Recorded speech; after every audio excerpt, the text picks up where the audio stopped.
Olá, gente, tudo bem? Está começando o programa Humanos por Direito aqui da Unicruz TV. O programa Humanos por Direito é do Núcleo de Direitos Humanos da Universidade.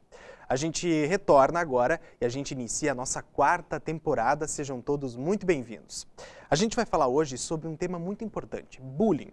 A gente vai conversar com Carla Binsfield. Ela é mestre em educação, psicanalista, coach e neuropsicóloga. Seja muito bem-vindo, Carla, tudo bem?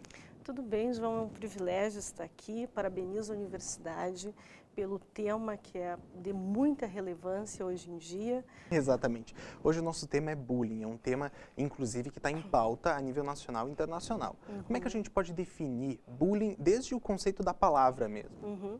Bullying vem de origem de bully, que significa, de origem inglesa, que significa valentão, o briguento, né? O que agride mesmo.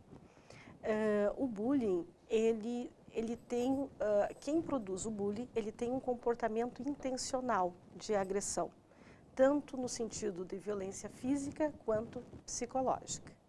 E olha só, foi descoberto nos anos 80 pelo professor Dan Welver, que é um norueguês. E ele começou a observar que alguns dos seus alunos, a maioria deles estavam faltando aula por estar se sentindo deprimido. E no segundo momento, alguns já estavam cometendo suicídio.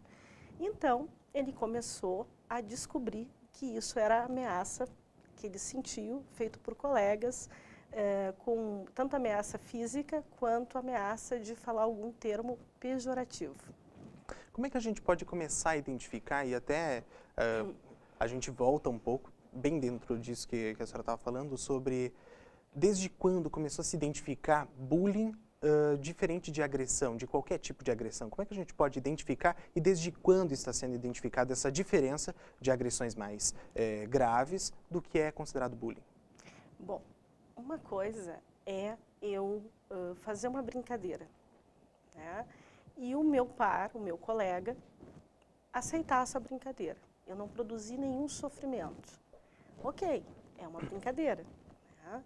Agora, outra coisa é muito da característica de quem faz o bullying, que é uma raiva contida, que geralmente, né, nós somos o sintoma familiar, produzido isso muito no cerne familiar, porque afinal a gente tem um preconceito inconsciente, que ele é do mundo, né? Todos nós temos, isso a primeira coisa é assumir, né?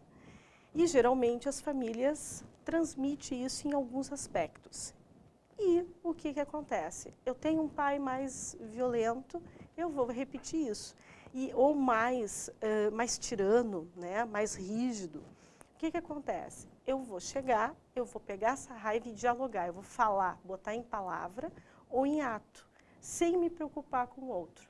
Mas, por outro lado, esse outro, que é a vítima, ele não é uma vítima qualquer. É aquela vítima que também vem de um lugar familiar difícil, né? Que o que acontece? Eu tenho uma estima baixa, né? É aquele aluno que, por exemplo, na escola é mais introspectivo. E você vai vendo isso muito no conjunto. A professora está em sala de aula, aí o cara mais empoderado de lá fala, né? Chama, diz, tu é fedido, né? Você é negro. E cada vez mais o outro vai ficando intimidado, vai ficando triste. Então, aí sim é uma agressão, aí sim é uma agressividade, aí sim se caracteriza bullying. E uma outra coisa, é feito por pares. Isso pode acontecer na minha família, isso pode acontecer no contexto social.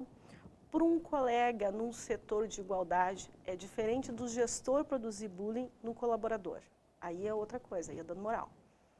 Tá? São coisas distintas que eu acho... Interessante separar, né, com as considerações.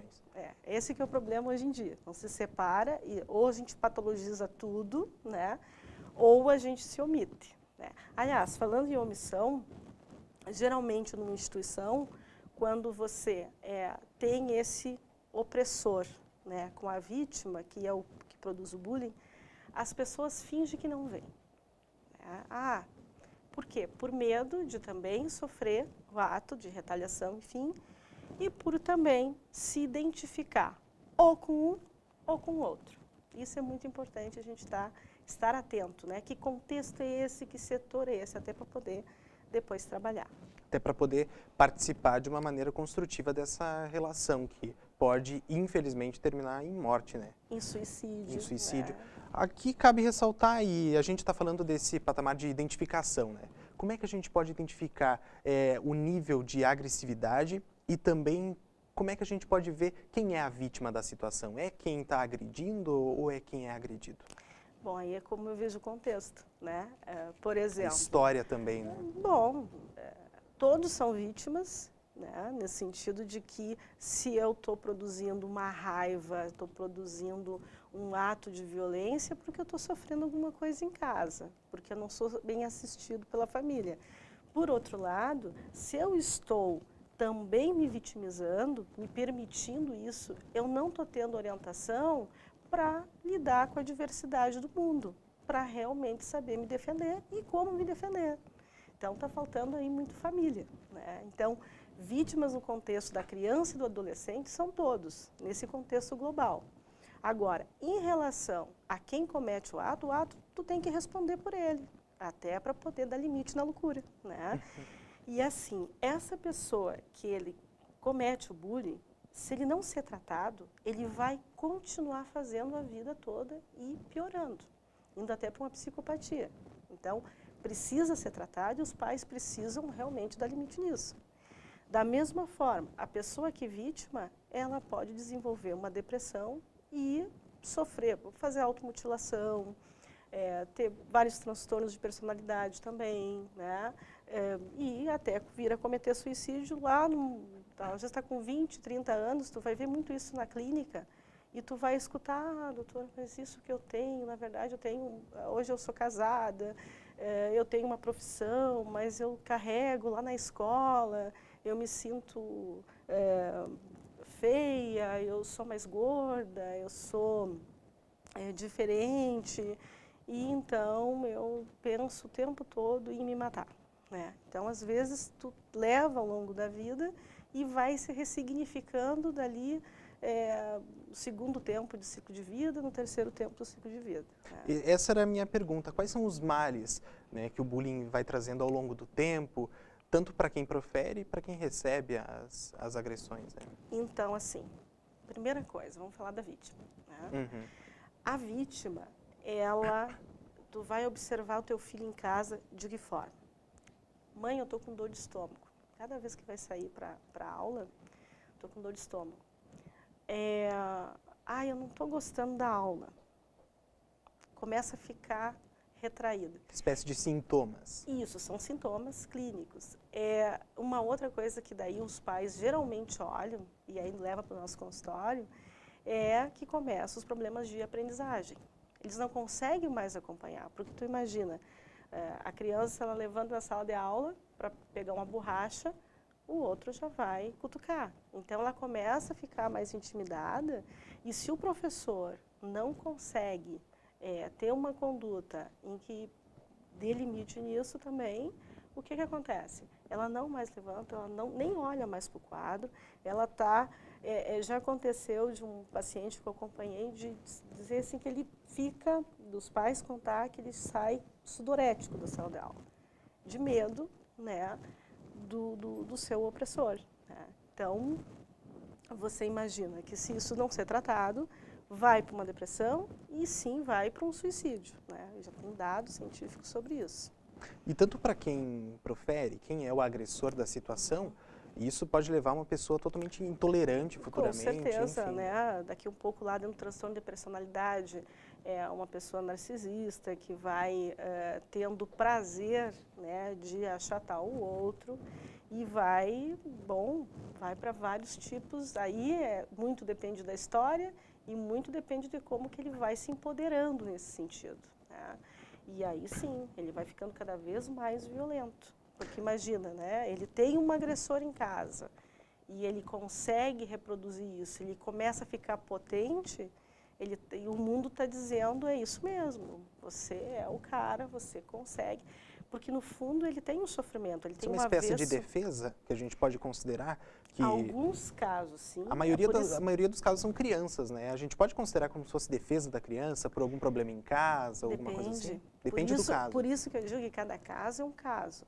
Às vezes você tem uma cultura familiar que o prazer é achatar o outro, né? Que tem um pai completamente narcisistão, uma mãe que incentiva isso, não tem limite, ai que lindo, bateu, se defendeu, que a cultura é essa. E aí não se tem culpa, e aí que poderá levar lá ao longo da história já para uma psicopatia. Então as coisas elas têm que ser muito bem avaliadas, tanto do ponto de vista da psicanálise, da terapia cognitivo-comportamental, quanto da neuropsicologia. Quando a gente, como psicólogo jurídico, faz uma perícia para ver um caso de um adolescente ou de um jovem adulto, é muito claro quem burla, inclusive, na testagem, né? E quem realmente leva um choque que está ali e tu percebe toda uma culpa. Aí nós temos esperança, né? Aí é possível fazer alguma coisa. Carla, é o seguinte, aconteceu uma tragédia em Goiás, recentemente aqui no Brasil, em que um adolescente de 14 anos matou 2 colegas a tiro e feriu mais 4. E todo esse cenário reacendeu essa discussão que a gente está tendo agora sobre o bullying. Por um lado, porque alguns especialistas da área eles dizem que esse não foi um fato caracterizado como bullying. Outros especialistas dizem que sim, é um caso considerado bullying, na sua visão. João, aí é que está, né? Nós estamos num momento da saúde mental, acho que da sociologia, de todas as áreas da educação, do direito, que nós temos que repensar, porque nós temos um momento de novas subjetivações, nós temos um contexto do mundo muito fragmentado, nós não temos nada mais palpável como um modelo identificatório, né, à mão para poder dizer assim, ó, isso aqui realmente, quando você pega a história do bullying, não seria. Mas eu não sei a história desse sujeito. Eu não sei o quanto, por exemplo, quanto tempo... Ali falaram 4 dias. 4 dias, quando a gente pega na Noruega, onde originou, seria geralmente alguém que estaria deprimido e vai para ideação suicida. Né? Ele vai ficar, a pessoa que sofre bullying, ela vai ficar naquela sensação de luta e fuga, aquela sensação constante de mal-estar. Então, ele pode ter um surto. Agora, planejar, pegar uma arma e etc., fica complicado. Então, exatamente, você falava dos 4 dias. Rapidamente, só para completar, as informações diziam que ele tinha sido agredido, chamavam ele, esse jovem, de fedorento por 4 dias seguidos, o que fez com que ele pegasse uma arma, enfim, mas tem um contexto familiar também por trás disso, né, Carla? Então assim, e aí eu quero ser bem entendida. Né? Claro. Por exemplo, vou pegar minha área, eu sou psicóloga. Se eu não me tratar, não ter supervisão, não ter uma formação constante, eu vou começar a enlouquecer, vou começar a surtar, vou chegar em casa, não vou saber o que é meu consultório e o que é minha família. Tá? Qual o maior problema, e principalmente das instituições públicas? Né? E eu vou ser assim, solidária, né? Em relação a algumas profissões, como o policial civil, a brigada militar, que ele lida, né, esse sujeito, com o resto social mesmo, diretamente. É o caso dos pais desse jovem. É o caso dos pais. Então, assim, eu não posso aqui saber se esses pais chegavam, porque a gente está no mundo que o quê? Tu não tem tempo para o teu filho, etc. Tu chegou em casa, tu está com o celular, tu está com outra coisa, tu responde qualquer coisa e ele escuta o pai dizer, bandido, e porque fez isso, aí eu atirei, e aí... A gente não sabe qual o cenário. Né, uma situação na cabeça de um jovem. Então, essa é a repetição. Então, a importância dos cuidados com as instituições, porque as instituições são feitas de seres humanos. Então, a importância de ser, principalmente esses profissionais, que eu sou muito solidária, eles são fundamentais para a nossa vida social, para dar limite, né, mas num contexto até mais comunitário, a gente percebe assim que eles não têm o cuidado devido. Né? Então, eu não sei qual é o contexto deles, né? Eu não escutei, Mas a gente percebe que parece que o pai falou, não, é bullying, e defendeu o filho, né? Justamente tu vai o quê? Defender teu filho, né? Então, natural, né? Então, por outro lado, natural, mas também dentro desse contexto cultural, porque às vezes o natural seria justamente você fez algo, né? O que a gente equilibradamente faria? Você fez um ato, você é meu filho, mas você vai responder, até para poder ele ter uma continuidade de vida de uma outra forma, né? Para estar escrito no laço social de outra forma. Então, assim, aí tem a parte institucional que tem que ser revista, né? Claro, o ato, qualquer ato, a gente que trabalha com direitos humanos, as pessoas dizem, vocês são a favor, né, da bandidagem, vocês são a favor, é bem interessante esse caso, justamente porque ninguém está livre, o brigadiano, o juiz, o promotor, o psicólogo, o professor, ninguém está livre. De uma situação surpresa dessa. Se tu não faz as tuas funções em casos de família, você não está livre de ter um filho com problema, que entendeu a vida diferente, ou de ter realmente um problema psíquico, né? Então, assim, esse é um caso que é exemplar. Então, aí é que está. O ato, a pessoa precisa responder no sentido de fazer uma função paterna ali no real. Dizer, ó, isso realmente você vai responder porque isso não se faz. Você tirou uma vida e tem que ser tratado, né, para que ele possa não repetir isso e começar uma nova vida. Aí que é o tratamento penal, né, ou a medida socioeducativa, né, para quem é adolescente. Esse é o diferencial. Né? E, ao mesmo tempo, a família tem que ser trabalhada. Exatamente. Para a gente encerrar essa nossa primeira conversa sobre bullying, né, a gente te pergunta, a família tem uma grande importância na prevenção de tudo isso, mas também a escola, né? Então, primeira coisa é a família, tá? Eu acho que assim, nós temos vamos lá, psicanálise fala em estrutura familiar, né? A teoria do esquema fala de um esquema, a sistêmica, as teorias falam de toda uma rede de cultura, de como que se move esses entes queridos entre a família, né?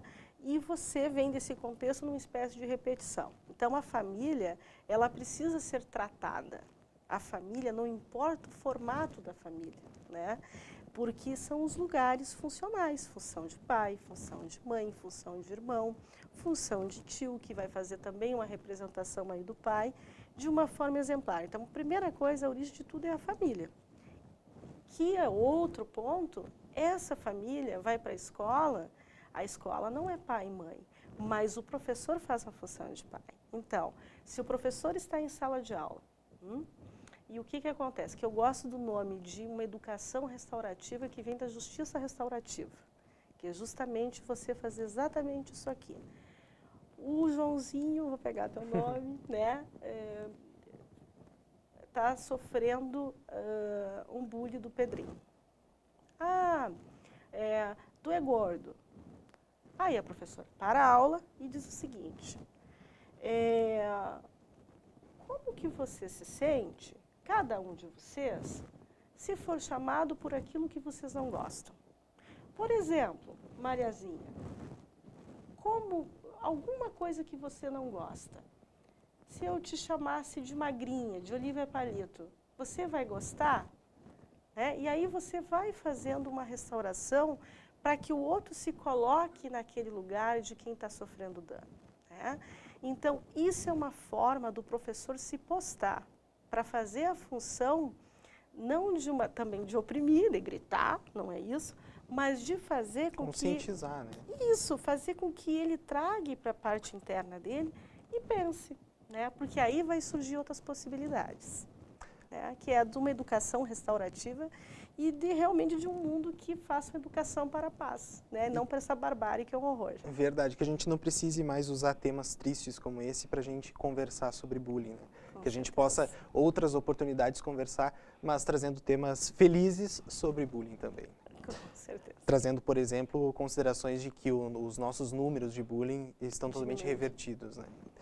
Carla, já é um passo, né? Com esse apoio, né? O poder público que eu tenho notícias está envolvido, a universidade, os cidadãos, se a gente fizer uma conscientização aí, a gente terá com certeza esse resultado. Certamente. Carla, muito obrigado pela sua participação, viu? Imagina, Estamos sempre à honra minha. disposição. Gente, nós encerramos o nosso programa por aqui. Eu agradeço a sua companhia e a gente se vê e se fala na próxima semana. Tchau, tchau.